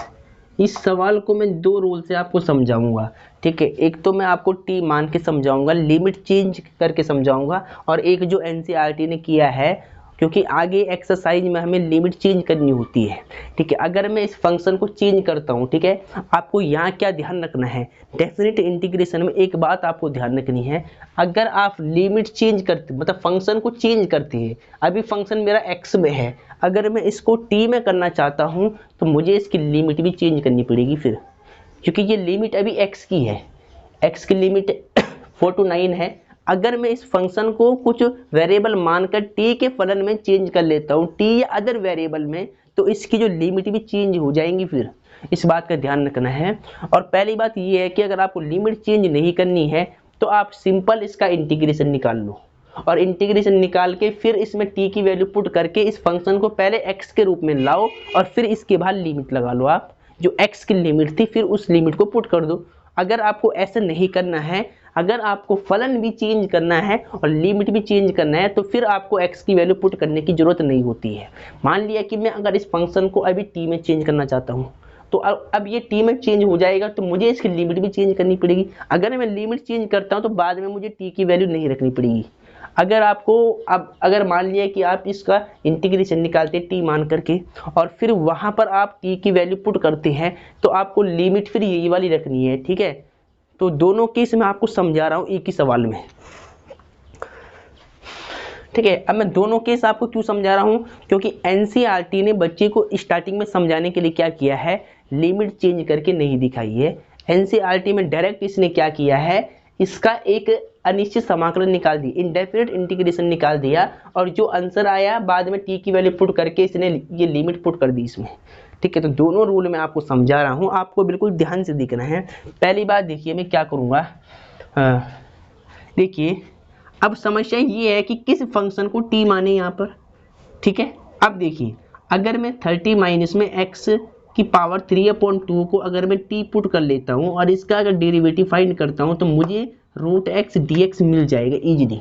देखिए इजीली मुझे मिल जाएगा, कैसे मिलेगा, देखिए आपको बात समझ में आएगी। पहले इस बात को मैं साइड में आपको बताता हूँ, ध्यान से देखिए। पहले देखिए मैं क्या कर रहा हूँ, 30 माइनस में x की पावर 3/2 को लेट कर रहा हूँ t, तो मान लो लेट 30 माइनस में x की पावर 3/2 इक्वल टू t। इस फंक्शन को मैंने t मान लिया। अब यहाँ पर ध्यान क्या रखना है, इसको t माना है तो इस फलन का x के सापेक्ष आपको क्या करना है, डेरिवेटिव फाइंड करना है, अवकलन निकालना है। तो लिखेंगे यहाँ पर, ठीक है, लिखेंगे यहाँ पर क्या, differentiation with respect to x, on both side भी लिख सकते हैं आप, ठीक है, दोनों और x के सापेक्ष अवकलन करने पर। तो देखिए कांस्टेंट 0 हो जाएगा, x की पावर 3/2 का क्या होगा, देखिए आपने डेरिवेटिव का फॉर्मूला पढ़ा है d/dx, x की पावर n वाला फॉर्मूला पढ़ा होगा आपने चैप्टर 6 में 5th में, ठीक है। तो देखिए n x की पावर n-1 होता है फॉर्मूला, यानी पावर इनटू में आएगी 3/2 और x की पावर 3/2 माइनस में 1 ऐसे, और t का x के सापेक्ष dt/dx हो जाएगा। उसके बाद देखिए -3/2 x 2 1 2, 3 में से 2 माइनस करो 1/2 पॉजिटिव, और dt/dx, ठीक है। अब मैं क्या करूँगा, देखिए -3/2 रख दिया मैंने एज इट इज, x को लिख दिया सेम। अब x के ऊपर 1/2 है, अगर किसी भी नंबर की पावर हाफ होती है, इसका मतलब उस नंबर के ऊपर स्क्वायर रूट हम लगा सकते हैं। स्क्वायर रूट का मतलब ही होता है उस नंबर की हाफ पावर, 1/2 पावर। dx के क्रॉस मल्टीप्लाई कर ले इधर, तो dx is equal to dt। उसके बाद देखिए हमें चाहिए यहाँ पर रूट एक्स dx की वैल्यू, तो मैं क्या करूँगा, रूट एक्स dx की वैल्यू यहाँ से निकाल दूंगा। ये 2 ऊपर मल्टीप्लाई में जाएगा 2, और ये माइनस जो 3 है ये नीचे डिवाइड में आएगा। देखिए ये ऊपर मल्टीप्लाई में, ये नीचे डिवाइड में, यानी माइनस का 2/3 और dt। ऐसे आई बात समझ में? क्या किया, यहाँ पर इस फलन को t माना और इसका x के सापेक्ष अवकलन कर दिया, और यहाँ से हमने इस रूट एक्स dx की वैल्यू फाइंड कर दी। ठीक है, चलो अब इसके बाद ध्यान दीजिएगा, इसके बाद देखिए क्या करना है। देखिए अब मैं आपको 2 मेथड आपको समझा रहा हूं। आपने इस फलन को t मान लिया, अगर आपको दोबारा इस x के फलन में नहीं आना है, आपको t में सीधा इंटीग्रेशन निकाल के लिमिट पुट करनी है, तो इसके लिए आपको इसकी लिमिट भी t की फॉर्म में चेंज करनी पड़ेगी। ठीक है, अब क्योंकि अगर फलन t में चेंज होने जा रहा है तो इसकी लिमिट भी अब हमें t वेरिएबल की बनानी पड़ेगी। पहले ये जो लिमिट दे रखी है x की दे रखी है, अब हमें ये t के, अब ये लिमिट हमें t की निकालनी पड़ेगी। ठीक है, अगर हमने फलन t में चेंज किया है तो हम लिमिट भी क्या करेंगे, t की निकाल देंगे। तो उसको कैसे निकालेंगे, अगर आपको t की लिमिट नहीं निकालनी है तो एक तरीका इसका हो रहा है, आपको फिर क्या करना है, इसको यहाँ पुट करके इसका t के सापेक्ष इंटीग्रेशन करके फिर t की वैल्यू आपको ये वाली पुट करनी पड़ेगी, और फिर x की लिमिट करनी पड़ेगी इसमें पुट। ठीक है, मतलब ये फलन आपको इंटीग्रेशन करने के बाद x में वापस चेंज करना पड़ेगा। अगर आप लिमिट चेंज नहीं करते हो तो x में इसको दोबारा चेंज करना पड़ेगा, फिर इस x की लिमिट को पुट करना पड़ेगा। ठीक है, तो ये मेथड थोड़ा सा लेंदी भी होता है कि पहले आप इसको t मानोगे, फिर t की वैल्यू वापस x रखोगे, फिर इसकी लिमिट रखोगे। तो दोनों केस वैसे सही है। एनसीईआरटी ने स्टार्टिंग में आपको यही समझाया है कि उसने सीधा पहले इसका इंटीग्रेशन निकाल दिया, फिर यहाँ पर t के सापेक्ष निकाल दिया अगर इसने t माना है, उसके बाद इसने यहाँ पर इसको इंटीग्रेट करने के बाद x की वैल्यू मतलब t की वैल्यू पुट करके फिर x की लिमिट पुट की है। तो दोनों रूल सही है, दोनों मेथड से आपको मैं समझा रहा हूँ। तो पहला वाला मेथड में आपको ये समझा रहा हूँ क्योंकि एक्सरसाइज 7.9 में अधिकतर क्वेश्चन हमें क्या करना है, अधिकतर क्वेश्चन हमें सीधा ऐसे करने हैं कि इसकी लिमिट भी चेंज करनी पड़ेगी। अभी स्टार्टिंग में समझाने के लिए एनसीईआरटी में लिखा गया है कि ये लिमिट इसने ऐसे ही मतलब x की इसमें पुट की गई है। ठीक है, इस फंक्शन का इंटीग्रेशन निकालने के बाद t की वैल्यू पुट करने के बाद x की लिमिट ही पुट की मतलब की गई है। लेकिन आगे आगे जो क्वेश्चन आएंगे उसमें हमें फंक्शन को चेंज करने के साथ साथ लिमिट भी चेंज करनी पड़ेगी। तो दोनों रूल मैं आपको एक साथ समझा रहा हूँ। ठीक है, चलो तो देखिए क्या करेंगे, अब हमने फलन को चेंज कर दिया है, अब देन हमें लिमिट भी चेंज करनी पड़ेगी। तो लिमिट चेंज करने के लिए मैं क्या करूँगा, देखिए व्हेन जब x बराबर 4 है तो आपको लिखना है व्हेन, हिंदी वाले क्या लिखेंगे, जब x इक्वल टू 4 है। तो अब x इक्वल टू 4 है, अब t की लिमिट कैसे निकाली, देखिए जिसको आपने t माना है, फलन क्या था, t इक्वल टू 30 माइनस में x की पावर 3/2 था। तो ये आपको लिख लेना है, x की वैल्यू यहाँ पुट करनी जिसको t माना है। तो जब x इक्वल टू 4 है तो t इक्वल टू कितना होगा, देखिए 30, x के स्थान पर 4 रखना है, 4 की पावर 3/2, सिंप्लीफाई कर ले 30। 4 का मतलब क्या होता है, 2 का स्क्वायर 4 होता है। ठीक है, मल्टीप्लाई में क्या है 1/3 है, क्या लिखा है मैंने 4 को 2 का स्क्वायर और बाहर इसकी पावर 3/2 था, तो 2 से 2 कट हो जाएगा। तो t इक्वल टू कितना आएगा 30 और 2 का क्यूब बच जाएगा, 2 की पावर 3 का मतलब 8। उसके बाद 30 में से 8 माइनस करना है तो कितना बचेगा 22। ठीक है, तो अब देखिए t की लिमिट क्या निकाल दी, x इक्वल टू 4 पे t बराबर कितना है 22 आएगा। इसी प्रकार आपको इस लिमिट को भी चेंज करना है, तो इसको भी मैं यहीं पे कर रहा हूँ कि व्हेन जब, हिंदी में बोल रहा हूँ जब x इक्वल टू 9 होगा, व्हेन x इक्वल टू 9, जब x इक्वल टू 9 होगा तब जो t की वैल्यू कितनी आएगी, देखिए t फलन आपके पास क्या था, ये था जिसको t माना है, आपको वो लिखना है पहले 30 माइनस में x की पावर 3/2। और अब यहाँ x की वैल्यू आपको क्या रखनी है, x की वैल्यू 9 की पावर 3/2 और यहाँ टी ठीक है, यहाँ टी की लिमिट आपको निकाल लेनी है। 9 को मैं क्या लिख सकता हूँ, 3 का स्क्वायर 9 होता है, मल्टीप्लाई में 3/2 पहले से चल रहा था, 2 से 2 कट हो गया, तो t इक्वल टू 30 माइनस में 3 का क्यूब कितना होगा 27, कितना आएगा आंसर, t इक्वल टू 3 आएगा। ठीक है, x इक्वल टू 9 पे t की लिमिट क्या होगी 3 और x इक्वल टू 4 पे t की वैल्यू क्या होगी 22। तो ये आपको ध्यान रखना है, ऐसे आपको लिमिट भी चेंज करनी है। अधिकतर क्वेश्चन में हमें यही करना है। ठीक है, अधिकतर क्वेश्चन में हमें यही काम करना है, तो आपको ज़्यादा फोकस इस वाले रोल पे देना है। जो मेथड फर्स्ट में आपको समझा रहा हूँ, इसको ही आपको ध्यान से देखना पहले, ये इंपॉर्टेंट है सबसे ज़्यादा। ठीक है, तो अब देखिए सारी बातें आपने चेंज कर दी, अपने फलन को भी चेंज कर लिया है टी की फॉर्म में और लिमिट भी चेंज कर दी। अब सारी वैल्यू हम इस वाली इक्वेशन में पुट कर देंगे फर्स्ट में। ठीक है, तो देखिए थोड़ा सा मुझे यहाँ पे जगह चाहिए होगी, तो एक काम करता हूँ मैं इसको ऊपर लिख लेता हूँ थोड़ा, क्लास भी अब हटा दो आप। ठीक है, चलो अब थोड़ा पहले मैं क्वेश्चन लिख लेता हूँ, मैंने रफ कर लिया है क्वेश्चन, पहले मैं बुक से लिख लेता हूँ। देखिए अभी मैंने आई किसको माना था, माना आई बराबर, देखिए आई वाला फंक्शन मेरे पास क्या था 4 to 9 और रूट एक्स था, और इसके बाद 30 माइनस में x की पावर 3/2 dx था। अब देखिए यहाँ पर इसको ऊपर लिख करके सारी वैल्यू आपको यहाँ पुट करनी है, तो ध्यान दीजिएगा कि पहले i इक्वल टू, सबसे पहले ये लिमिट आपको चेंज करनी पड़ेगी। देखिए x इक्वल टू 4 था, ये लिमिट पहले x फंक्शन की थी, x इक्वल टू 4 पे देखिए x इक्वल टू 4 पे t इक्वल टू 22 आ रहा है, तो यानी यहाँ पर क्या आएगा 22। ठीक है, उसके बाद x इक्वल टू 9 पर t की लिमिट क्या आई 3, तो यानी x इक्वल टू 9 पे यहाँ पे क्या आएगी लिमिट 3 आएगी। उसके बाद root x d x, root x d x देखिए कहाँ पर है, रूट एक्स डी एक्स की वैल्यू क्या है -2/3 dt है, तो यहाँ पर मैं क्या रखूँगा ऊपर इसकी वैल्यू -2/3 dt। उसके बाद 30 माइनस एक्स की पावर 3/2 का स्क्वायर, इसको क्या माना है, देखिए इस नंबर को केवल t माना है, तो इसकी वैल्यू आपको t रखना है, ऊपर स्क्वायर पहले से था तो यहाँ स्क्वायर हम लगा देंगे ऐसे। अब इसको इंटीग्रेट करना है हमें। ठीक है, तो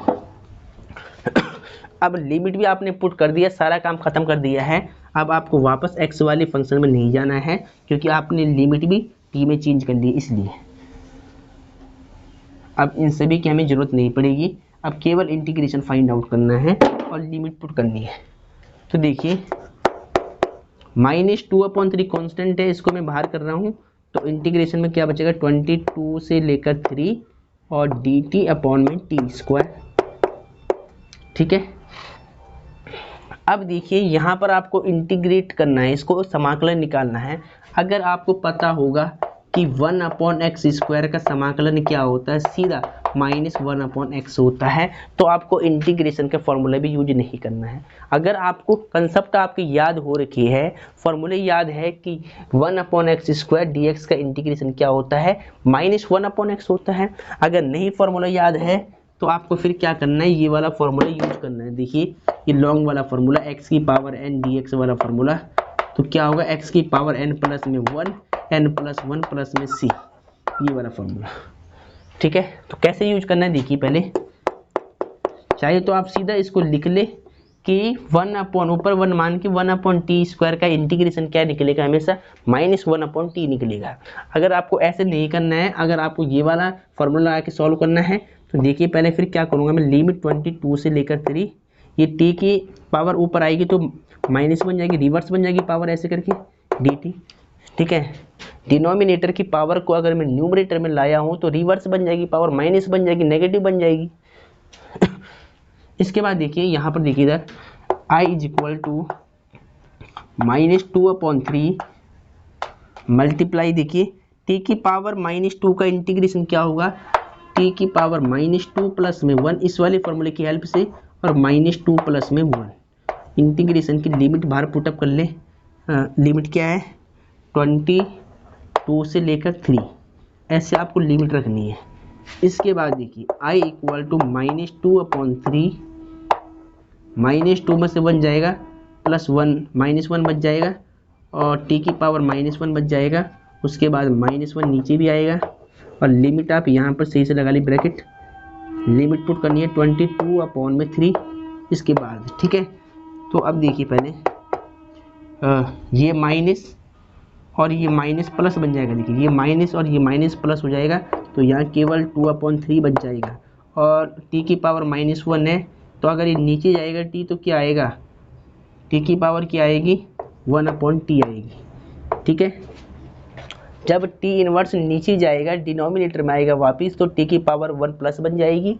ऊपर लाऊंगा दोबारा ऐसे लिख दूंगा, ये माइनस प्लस कर दिया मैंने, और उसके बाद लिमिट अब पुट करेंगे इसके बाद, ठीक है। इसके बाद देखिए लिमिट कैसे पुट करनी है, ध्यान दीजिएगा। पहले 1 से, पहले t के स्थान पे अपर लिमिट किया 3, फिर 1 माइनस, फिर 1, फिर t के स्थान पे 22 लोअर लिमिट क्या किया, ध्यान से देखिएगा। पहले 1/t सेम लिखा, यहाँ पे t के स्थान पे 3 माइनस लगाया, फिर 1 सेम, t के स्थान पे 22। अब इसको सॉल्व करना है, ठीक है। तो इसको अब इधर देखिएगा। इसके बाद ये क्वेश्चन इंपॉर्टेंट है, ठीक है। तो i इज इक्वल टू, देखिए 2/3 एज इट इज, और इस देखिए एलसीएम ले लो। यहाँ पर ये फ्रैक्शन बनी, इसको सॉल्व करना है, तो मैं क्या कर रहा हूँ, इसका मल्टीप्लाई इधर कर रहा हूँ, इसका मल्टीप्लाई इधर और इसका मल्टीप्लाई इधर, इससे ही जल्दी सॉल्व हो जाएगा। अब देखिए 22 1 जा 22, माइनस 3 का 1 से, 3 1 जा 3 अपॉन 22 का 3 से करो तो 22 3 जा 66, 22 3 66। उसके बाद देखिए i equal to 2/3 as it is, 22 में से माइनस करना है 3, कितना आएगा 19 आएगा, ठीक है। 19 अपॉन में 66।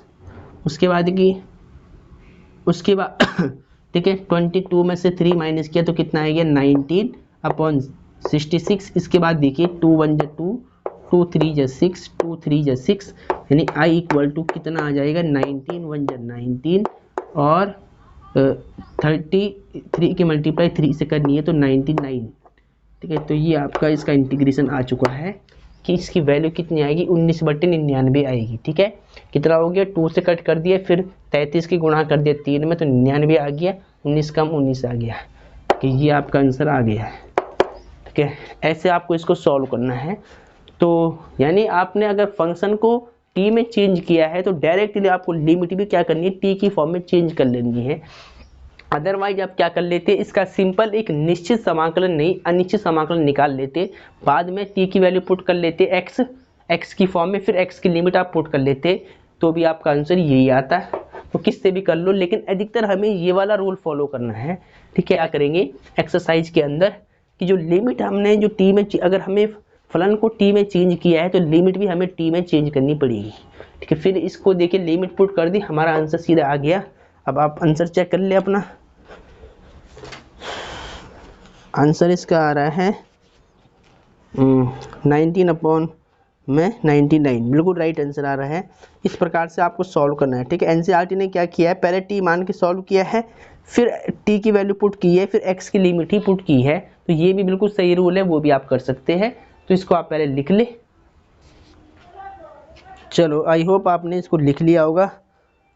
तो अब आगे देखिएगा,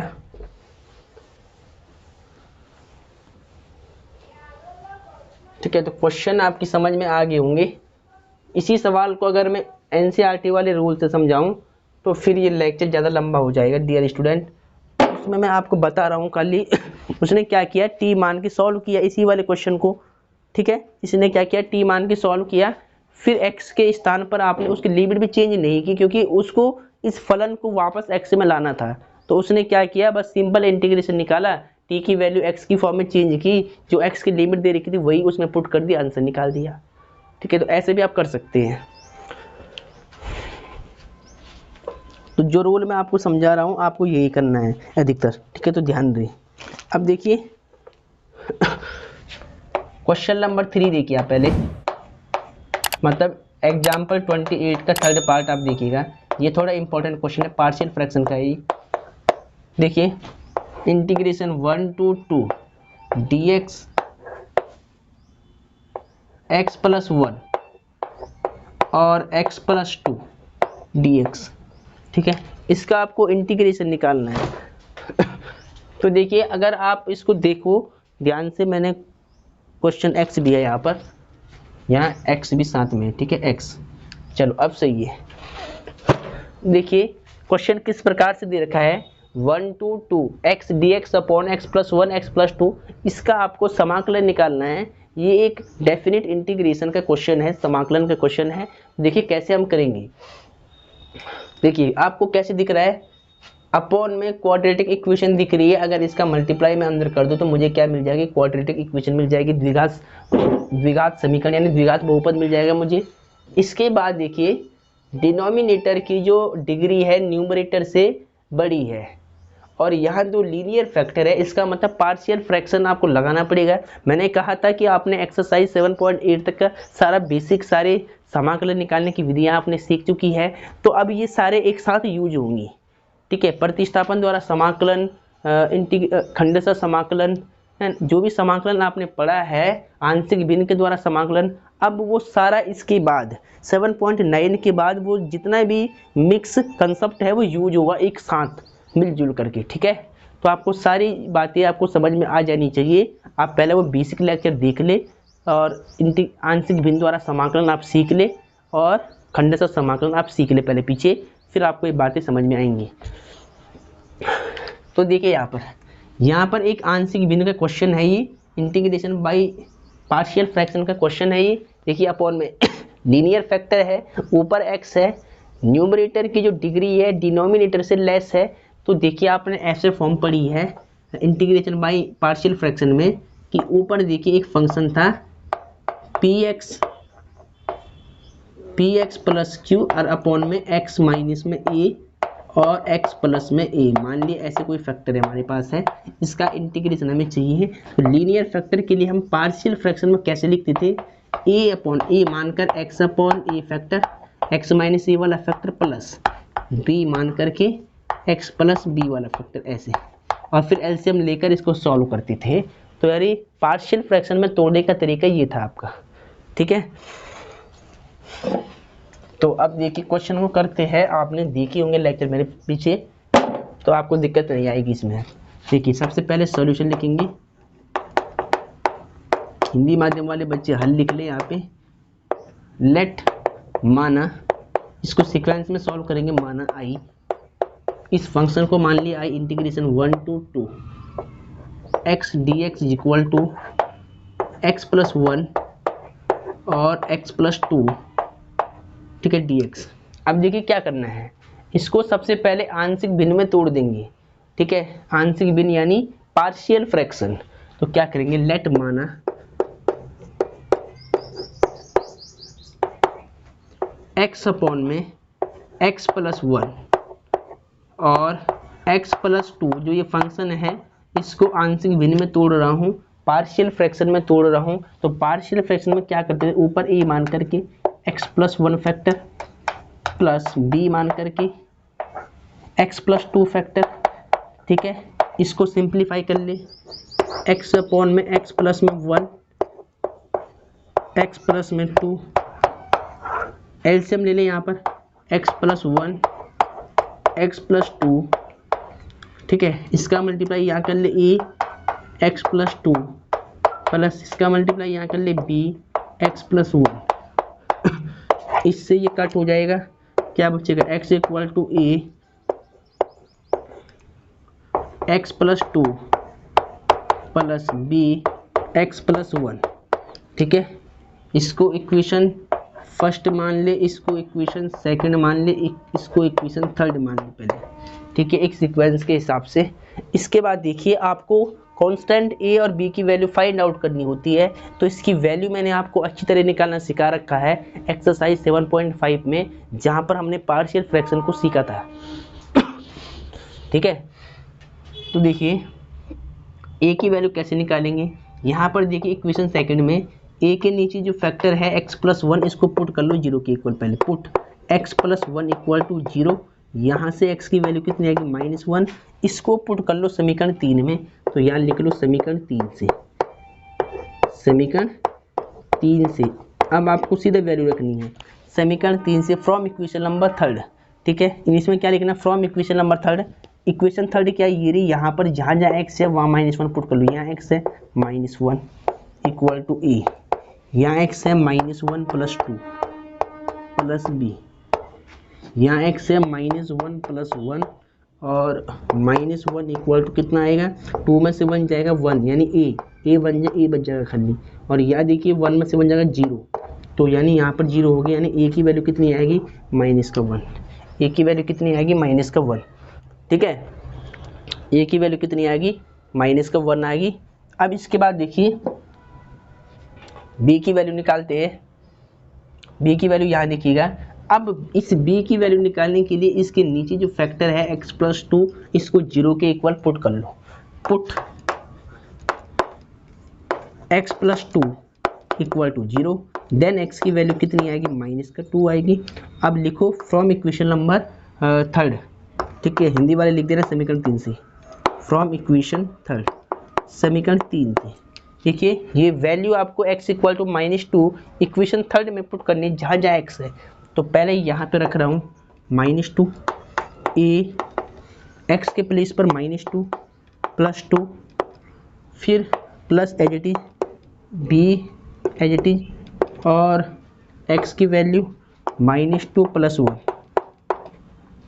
-2 एज इट इज, 2 से 2 जाएगा 0 ही, तो अगर ये 0 हो गया तो पूरा 0 हो जाएगा ये, यहाँ क्या बचेगा b और इंटू -1, 2 में से 1 जाएगा -1, तो अब देखिए -2 इक्वल टू -b, माइनस से minus cut, b equal to +2, b की वैल्यू क्या आएगी +2, ठीक है।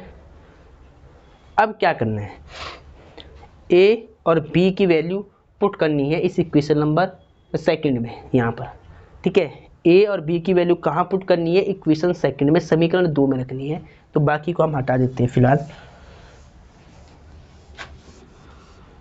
हाँ, चलो इसके बाद आपको क्या लिखना है, देखिए इसके बाद आपको यहाँ पे देखिए, इसको मैं हटा नहीं रहा हूँ, आप इसको दोबारा लिखना, मैं यहीं पे लिख रहा हूँ। इसके बाद आपको क्या लिखना है, समीकरण 2 से फ्रॉम इक्वेशन नंबर सेकंड, समीकरण 2 से, समीकरण 2 से लिख करके मैंने यहाँ पर पहले मैं समीकरण लिखता हूँ ये वाली, ठीक है। इसको पहले यहाँ से हटा देता हूँ मैं। समीकरण 2 क्या थी आपके पास, x अपॉन में x प्लस में 1 और x प्लस में 2, उसके बाद a अपॉन में x प्लस 1 और b अपॉन में x प्लस 2, ये इक्वेशन नंबर सेकंड थी आपके पास। ये आपको लिख देनी है a और b की वैल्यू निकालने के बाद दोबारा, ठीक है। इसके बाद यहाँ पर a और b की वैल्यू पुट करनी जो आपने निकाली ये वाली, तो x upon x plus 1, x plus 2, ठीक है। a की वैल्यू कितनी है -1, यहाँ रख दे -1 अपॉन में x plus 1 plus as it is, b की वैल्यू क्या निकाले 2 अपॉन में x प्लस में 2, ठीक है। चलो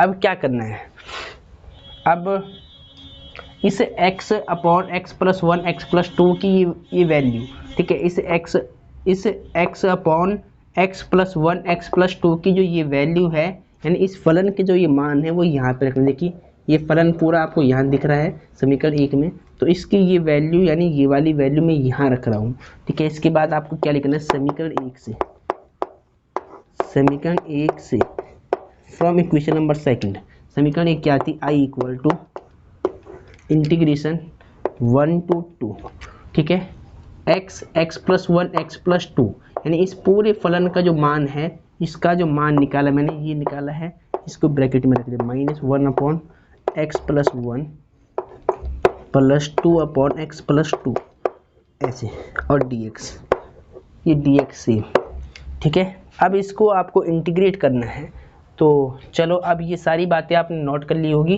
अब हमें ज़रूरत नहीं है ऊपर वाले फंक्शन की, तो इसको मैं हटा देता हूँ। ठीक है। अब यहाँ पे आपको सेपरेट इंटीग्रेशन करना है, तो लिमिट भी आप सेपरेट कर ले, ठीक है। तो थोड़ा इसको नीचे लिख ले, ऊपर आपको दिखेगा नहीं, फिर ज़्यादा ऊपर हो जाएगा फिर वो।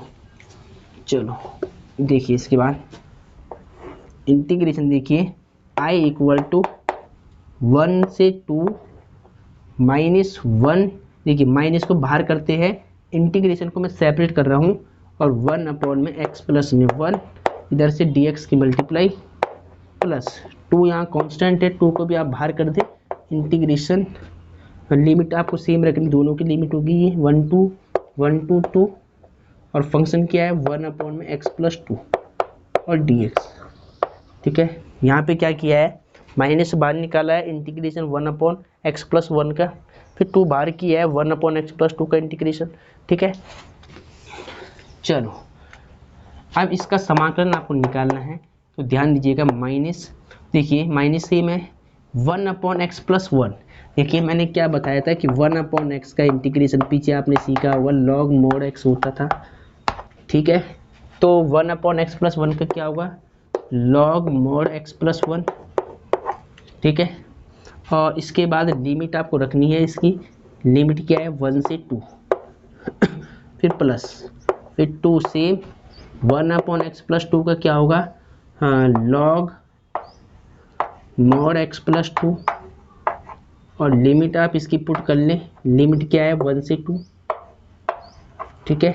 अब इसको सिंप्लीफाई करना है, देखिए पहले माइनस से लॉग, पहले आपको अपर लिमिट पुट करनी है एक्स के स्थान पे, तो यहाँ पे 2 रखोगे तो 2 + 1 3, तो क्या मिल जाएगा लॉग, पहले मैं रख देता हूँ, देखिए पहले यहाँ पे 2 रख दिया प्लस 1 से, फिर माइनस लगाना है, फिर एक्स के स्थान पे लोअर लिमिट 1 + 1 ऐसे, ठीक है। अभी मैं आपको दिखा रहा हूँ रख करके, ताकि आपको दिक्कत ना हो स्टार्टिंग में, +2, इसके बाद देखिए लॉग एक्स के स्थान पे अपर लिमिट क्या आएगी 2, और ये 2 सेम, फिर माइनस लगाना है, फिर x के स्थान पे लोअर लिमिट, तो log 1 + 2, 2 सेम रखा, खाली 1 रखा है, और ब्रैकेट क्लोज, ठीक है, बंद कर दिया है। इसके बाद देखिए माइनस में 2, माइनस में पहले ब्रैकेट है log, ठीक है, 2 1 3, तो देखिए यहाँ पे 3 वैल्यू क्या आ रही है, पॉजिटिव आ रही है, तो यहाँ पे मोड लगाने की जरूरत नहीं है, माइनस लॉग 1 1 2, यहाँ पर भी 2 लिख ले, मोड आप हटा दे कोई दिक्कत नहीं है, +2, उसके बाद देखिए लॉग 2 2 4 माइनस लॉग 3 1 1 2 3 लॉग 3, ठीक है। इसके बाद आगे देखिए ध्यान से, minus log a minus log B, आपने पढ़ा होगा formula log a minus log B, इसको हम क्या लिख सकते हैं लॉग ए अपॉन बी, ऐसे लिख सकते हैं, बटे में लिख सकते हैं इसको, माइनस वाली वैल्यू को लॉग में, तो यानी लॉग 3/2 ऐसे लिख लिया मैंने इसको, plus 2 as it is log a minus log b, यानी log a upon b, a की वैल्यू 4, बी की वैल्यू 3।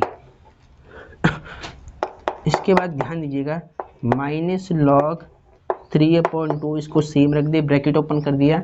अब देखिए लॉग की एक प्रॉपर्टी हो रहा है, लॉग ए की पावर बी, अगर लॉग में कोई नंबर पावर में है तो ये मल्टीप्लाई में आता है, लॉग बी लॉग ए, ऐसे अगर कोई नंबर मल्टीप्लाई में है तो ऐसे पावर में जाएगा दोबारा यहाँ करके, ठीक है। अगर कोई नंबर मल्टीप्लाई में है तो पावर में आएगा, अगर पावर में है तो मल्टीप्लाई में आएगा, तो यानी ये अगर मल्टीप्लाई में है तो पावर में जाएगा, तो लॉग 4/3 की पावर 2। इसके बाद i equal to minus log 3/2 प्लस लॉग 4 का स्क्वायर कितना हुआ 16, और 3 का स्क्वायर 9, 4 का स्क्वायर कितना हुआ 16, और 3 का स्क्वायर क्या हुआ 9। अब इसके बाद देखिए मैं क्या लिखूंगा, इसके बाद देखिए सबसे पहले आपको क्या करना है, i इक्वल टू, पहले मैं ये वैल्यू लिख रहा हूँ प्लस वाली, लॉग 16/9 यानी 16/9, फिर ये माइनस की वैल्यू लिख लो आप बाद में, माइनस 3/2 करके, लॉग में है लॉग 3/2, ठीक है, प्लस वाली वैल्यू को पहले लिख दिया, माइनस वाली वैल्यू को बाद में लिख दिया। अब लॉग में फॉर्मूला क्या होता है, log a minus log b, यानी लॉग ए बटे बी, यानी 16/9 अपॉन 3/2। ऐसे फॉर्मूला होगा लॉग में। देखिए log a minus log B, अभी लिखा था मैंने, log a minus log B कितना होता है, लॉग ए अपॉन बी होता है। इस फॉर्म में इसको लिख लिया। जो नंबर सबसे नीचे होता है उसकी मल्टीप्लाई सबसे ऊपर, बीच वाले की मल्टीप्लाई बीच वाले से होती है। ठीक है, क्या कहा मैंने, जो नंबर सबसे ऊपर होता है उसकी मल्टीप्लाई सबसे नीचे वाले से, बीच वाले की बीच वाले से मल्टीप्लाई होती है। ठीक है, तो क्या करेंगे, लॉग जो नंबर सबसे नीचे है उसकी मल्टीप्लाई सबसे ऊपर होगी, तो 16 दूनी 32 यानी 32, और बीच वाले नंबर की मल्टीप्लाई बीच वाले से होती है, तो 9 3 27, ये हो जाएगा आंसर। ठीक है, अब चेक कर ले आप एनसीईआरटी से पहले। तो ऐसे इसको सॉल्व करना है। तो log 32/27 बिल्कुल राइट आंसर है। तो डियर स्टूडेंट, इस प्रकार से आपको सॉल्व करना है क्वेश्चन। आपको समझ में आ रही होगी बात, ये सारे इंपॉर्टेंट क्वेश्चन थे। ठीक है, इसको नोट कर ले आप। उसके बाद एग्जाम्पल एक इसमें हो रहा है, उसको समझाने के बाद लेक्चर को समाप्त कर लेंगे। सभी बच्चों ने नोट कर लिया होगा। ठीक है, अब एग्जाम्पल 27 का लास्ट पार्ट है। इसके बाद ये एक्सरसाइज का बेसिक और एग्जाम्पल सारे ख़त्म हो जाएंगे, और कल से हम क्या करेंगे, फिर हम क्वेश्चंस को सॉल्व कर देंगे एक्सरसाइज 7.9 की। ठीक है, चलो क्वेश्चन नंबर देखिए, क्वेश्चन नंबर 4 है। एग्जाम्पल 28 का ये 4th पार्ट है। Integration 0 to π/4 sine cube 2t into में cos 2t dt। ठीक है, क्वेश्चन क्या कहता है कि integration 0 to π/4 sine cube 2t into cos 2t dt, इसका आपको इंटीग्रेशन फाइंड करना है, समाकलन आपको निकालना है। तो कैसे निकालेंगे, पहले ध्यान से देखिएगा। सबसे पहले सॉल्यूशन लिख ले आप। ठीक है, और हिंदी वाले बच्चे हल लिखेंगे। उसके बाद लेट माना, इस फंक्शन का नाम रख रहा हूं मैं I for integration. Integration 0 to π/4 sine cube 2t और cos 2t ऐसे और dt। ठीक है, इसका आपको इंटीग्रेशन निकालना है। तो देखिए ये क्वेश्चन इंपॉर्टेंट है, लिख लो आप, वेरी वेरी इंपॉर्टेंट क्वेश्चन है ये। ठीक है, तो देखिए क्या करेंगे, प्रतिस्थापन द्वारा समाकलन हमें यूज करना पड़ेगा, इंटीग्रेशन बाय सब्स्टिट्यूशन मेथड आपको यूज करना पड़ेगा। देखिए तो ये आपके पास क्वेश्चन है, ये क्वेश्चन इंपॉर्टेंट है। ठीक है, आप ध्यान से देखिए, साइन क्यूब 2t और cos 2t dt, इसका समाकलन आपको निकालना है। देखिए पहले यहाँ पर आप किसी को भी t मान सकते हैं। cos 2t को यदि आप t मानते तो इसका अवकलन sin 2t मिल जाएगा। अगर sin 2t को आप t मानते तो इसका अवकलन cos 2t आपको मिल जाएगा। तो यानी यहाँ पर आप किसी को भी कुछ भी मान सकते हैं। ठीक है, तो यहाँ पर आपका काम बन जाएगा, आपको सोचने की जरूरत नहीं है कि किसको टी माने, किसको भी टी मान सकते हैं। एक बात ध्यान रखना कि ये फंक्शन पहले टी में दे रखा है, तो चाहे आप इसको यू मान लें, चाहे आपको वापस इसको एक्स मान लें, कुछ भी आप मान सकते हैं, क्योंकि टी में ये फंक्शन पहले से गिवन है। ठीक है, तो डियर स्टूडेंट मैं क्या करूँगा, इसको एक्स मान लूँगा। ठीक है, क्या मान लूँगा, एक्स मान लूँगा। देखिए पहले मैं क्या करूँगा, लेट माना, देखिए मैं यहाँ पे sin 2t को मान रहा हूँ, sin 2t को मैंने क्या मान लिया, x मान लो, ये u मान लो, कुछ भी मान लो। एनसीईआरटी ने तो u माना है, आप u भी मान सकते हैं, x भी मान सकते हैं, कुछ भी कर सकते हैं। तो मैं इसको x मानता हूँ। तो मैंने क्या किया, sin 2t को मान लिया x। हम जिसको x मानेंगे उसका क्या निकालेंगे, डिफ्रेंसिएशन निकालेंगे विद रिस्पेक्ट टू t, क्योंकि ये फंक्शन t का है। तो क्या लिखेंगे, differentiation with respect to t, यानी दोनों और टी के सापेक्ष अवकलन करने पर।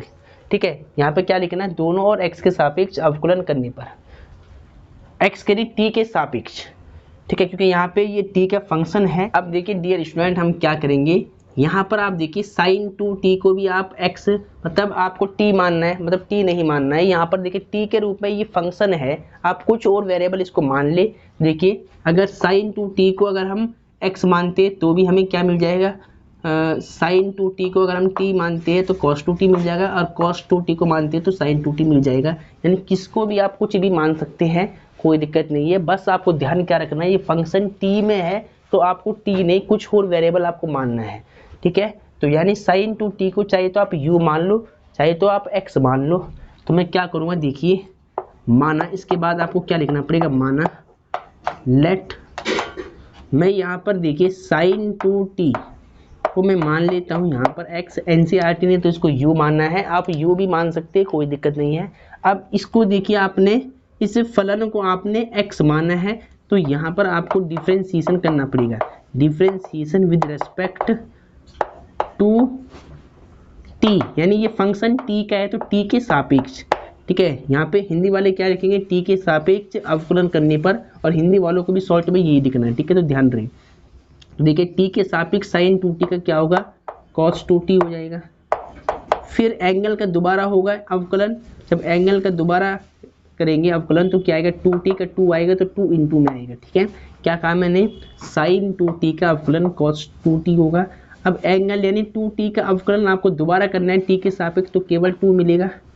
उसके बाद x का t के सापेक्ष dx अपॉन dt हो जाएगा, ठीक है। क्रॉस मल्टीप्लाई कर ले तो 2 cos 2t dt equal to dx हो जाएगा, ठीक है।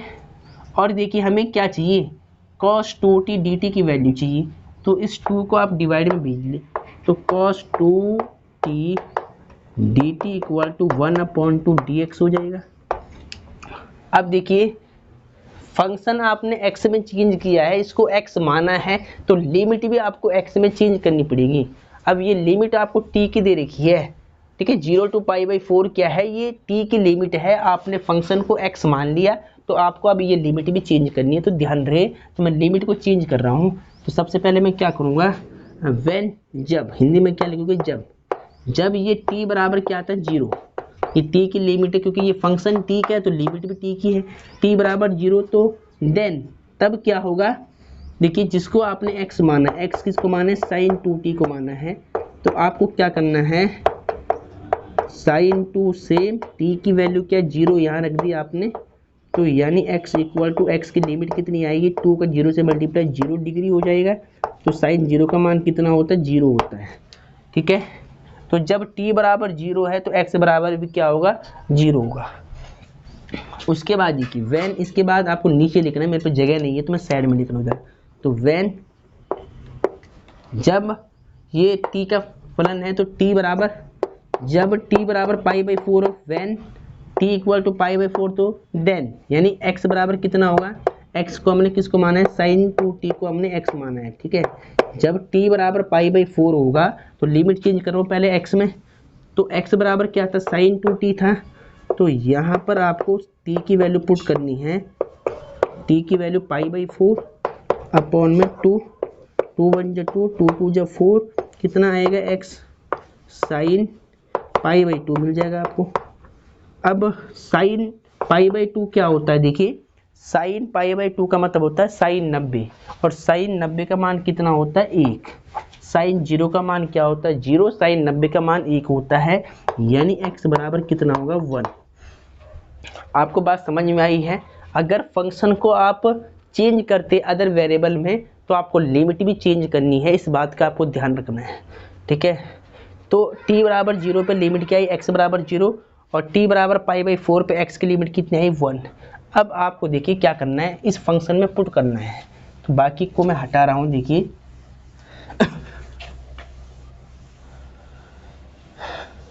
इस क्वेश्चन को पहले मैं इधर लिख लेता हूँ। देखिए हमारे पास जो i की वैल्यू थी वो क्या थी, 0 to π/4 थी, और sin क्यूब 2t और cos 2t dt आपका चल रहा था। यहाँ पर आपको सारी वैल्यू पुट करनी है, ठीक है, देखिए I equal to integration 0 to pi by 4, ठीक है। साइन टू टी को आपने क्या किया था, टी माना था। अभी हमने क्या किया था, ऊपर मैंने यहाँ लिखा हुआ था कि साइन टू टी को आपने टी माना था, टी नहीं, आपने साइन टू टी को आपने एक्स माना था, क्योंकि ये फंक्शन एक्स में चेंज किया ना हमने, तो साइन टू टी को आपने एक्स माना था, तो मैं यहाँ पे एक्स रख रहा हूँ। ऊपर क्यूब बता, तो क्यूब लगा ले। अब देखिए cos two t d t, इसकी वैल्यू क्या निकाली आपने, cos two t d T की वैल्यू आई 1/2 डी एक्स, तो यहाँ पर क्या रख रहा हूँ मैं 1/2 डी एक्स ऐसे, ठीक है। साइन टू टी को हमने टी माना था, मतलब साइन टू टी को हमने एक्स माना था, वहाँ एक्स रख दिया, ऊपर क्यूब था, क्यूब लगा दिया। Cos two t d T को हमने क्या निकाला है, cos two t d T की वैल्यू 1/2 डी एक्स है, तो cos two t d T की वैल्यू क्या रख दी, 1/2 डी एक्स रख दिया। अब देखिए लिमिट आपको गलती नहीं करनी, मेरी तरह आपको गलती नहीं करनी है। देखिए अब सारी बातें हमें यहाँ पर पुट करनी है, ठीक है। तो देखिए ध्यान से, आई इक्वल टू, देखिए पहले आपको लिमिट चेंज करनी है। देखिए इस फंक्शन में मान रखने से पहले आपको क्या करना है, लिमिट पे ध्यान देना है, लिमिट आपको चेंज करनी है। देखिए कैसे लिमिट चेंज करेंगे, सबसे पहले देखिए x बराबर जब 0 था, ये फलन t का है, तो जब t बराबर 0 था, देखिए जब t बराबर 0 था तो x बराबर कितना था, 0, तो यानी यहाँ पर 0 ही आएगा। जब t बराबर पाई बाई 4 था तो x कितना आया, 1, तो यानी 1। अब ये फलन में x में चेंज कर रहा हूँ, तो लिमिट भी x की लगानी पड़ेगी, ठीक है। उसके बाद देखिए साइन टू टी को आपने x माना था, ऊपर क्यूब है, क्यूब लगा ले, और cos two t d t, इसकी वैल्यू क्या निकाली, देखिए 1/2 डी एक्स, तो यहाँ पर 1/2 डी एक्स में पुटअप कर दूंगा ऐसे, ठीक है। बस अब सारा काम खत्म हो गया। अब ये लिमिट को भी आप हटा दें। अब सिंपली आपको इसको इंटीग्रेशन करना है। देखिए x 1/2 कांस्टेंट है, इसको पहले बाहर कर ले, इंटीग्रेशन 0 टू 1 और एक्स क्यूब डी एक्स बच जाएगा। इसके बाद देखिए 1/2 एक्स क्यूब का integration with respect to x क्या होगा, एक्स की पावर 4, एक पावर बढ़ जाती है अपॉन में 4, जो पावर में आता है उससे हम डिवाइड करते हैं, तो एक्स क्यूब का इंटीग्रेशन क्या होगा, एक्स की पावर 4/4, लिमिट बाहर लगा ली 0 टू 1। इसके बाद देखिए 1/2 से यहाँ पे 1/4 कांस्टेंट होगा, इसको बाहर कर ले, तो क्या बचेगा अंदर, x की पावर 4, इसकी लिमिट 0/0 से 1 हमें पुट करनी है। तब यहाँ देखिए 1/i इक्वल टू, आई की इक्वल चल रहा था ये 1/2 और 1/4 से, यहाँ पे लिमिट रखने पहले अपर लिमिट x के स्थान पे 4, फिर माइनस, फिर लोअर लिमिट x के स्थान पे, तो कितनी आएगी 0 की पावर 4। अब देखिए i इक्वल टू 1 कितना होगा, 1 4 2 कितना होगा 8, ठीक है। 1 की पावर 4, 1 की पावर चाहे कुछ भी हो 1 ही आता है आंसर, 0 की पावर कुछ भी हो 0 आएगा। उसके बाद कितना आएगा, देखिए 1/8, यहाँ तो केवल 1 बच जाएगा, तो i इक्वल टू 1, यहाँ पे 1 मान ले, 1 1 जा 1, 8 1 जा 8, तो 1/8 क्या आएगा, इसका आंसर आएगा, आप चेक कर सकते हैं NCERT बुक से। तो यानी आज के लेक्चर में हमने क्या सीखा है, एक्सरसाइज 7.9 के जो एग्जाम्पल्स है उनको सॉल्व किया है, और एक्सरसाइज 7.9 का जो बेसिक कंसेप्ट है उसको सीखा है। बेसिकली आज के लेक्चर में हमने क्या किया है, डियर स्टूडेंट, आज के लेक्चर में हमने एक्सरसाइज 7.9 की बेसिक जानकारी हासिल की है, और एक्सरसाइज 7.9 के हमने एग्जाम्पल सॉल्व किए हैं। अब एग्जाम्पल सारे इसकी ख़त्म हो चुकी है।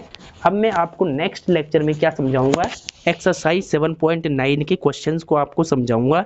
तब तक आपको इनको नोट करना है, इनको रिपीट करना है, और एक बात ध्यान रखनी है, अगर फंक्शन को हम टी में चेंज करते हैं तो इसकी लिमिट भी आपको चेंज करनी है। अगर लिमिट आपने चेंज नहीं की है तो वापस फिर आपको उसी फंक्शन में चेंज करना पड़ेगा। जैसे आपने टी मान के इसको एक्स माना था, अगर आपको लिमिट नहीं चेंज करनी थी तो आप एक्स की वैल्यू दोबारा पहले टी रखते यहाँ पर, मतलब यहाँ पे टी रखते आप और फिर लिमिट रखते, ठीक है। तो वैसे आपको नहीं करना है, वैसे में फिर बहुत लेंथी काम हो जाता है। तो जैसे मैं आपको समझा रहा हूँ बिल्कुल सीक्वेंस में एकदम राइट रूल से, वैसे ही आपको इसको सॉल्व करना है। तो आई होप आपको ये क्वेश्चन समझ में आया होगा। तो अब लेक्चर को मैं समाप्त करने जा रहा हूँ, ठीक है। तो आज आपके सारे क्वेश्चन सॉल्व हो चुके हैं, और इस क्वेश्चन का आंसर चेक कर लिया आप, 1/8 है, बिल्कुल राइट आंसर आ रहा है। तो आई होप आपको ये क्वेश्चन समझ में आ रही होंगी। तो अब लेक्चर को समाप्त करते हैं, ठीक है। अगर कहीं पर भी आपको दिक्कत होती है सवाल में किसी भी, तो आपको कमेंट बॉक्स में कमेंट कर देना है। और तो फिर आज के इस लेक्चर को यहीं पर समाप्त करते हैं। चैनल को लाइक कीजिएगा, सब्सक्राइब कीजिएगा, शेयर कीजिएगा। तो जय हिंद, जय भारत, वंदे मातरम।